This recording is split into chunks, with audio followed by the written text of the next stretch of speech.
এদিকে ত্রয়োদশ জাতীয় সংসদ নির্বাচনে ৫৯.৪৪% ভোট পড়েছে বলে জানিয়েছেন নির্বাচন কমিশনার আবুল ফজল মোহাম্মদ সানাউল্লাহ। আর ইসি সচিব জানান, মামলার কারণে আর দুটি কেন্দ্রের ফলাফল ঘোষণা স্থগিত রাখা হয়েছে।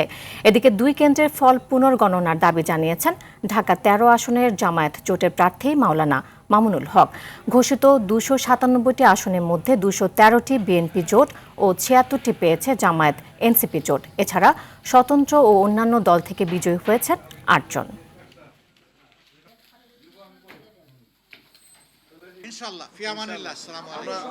দেশের জন্য লেবার পার্টির চেয়ারম্যান মুস্তাফিজুর রহমান ইরান আছেন, আর কি কেউ আছে? আমরা ২৯৭টা কেন্দ্রের বেসরকারি ফল আপনাদেরকে জানিয়েছি। চট্টগ্রামের দুটো আসনের ফলাফল আমরা চট্টগ্রাম ২ এবং চট্টগ্রাম ৪ আসনের ফলাফল মাননীয় আদালতের নির্দেশনায় এটা একটু আমরা পরে আপনাদেরকে জানিয়ে দেব, কারণ ওখানে একটা মাননীয় আদালতের একটা স্পষ্ট নির্দেশনা, এটা ভালো করেই জানেন।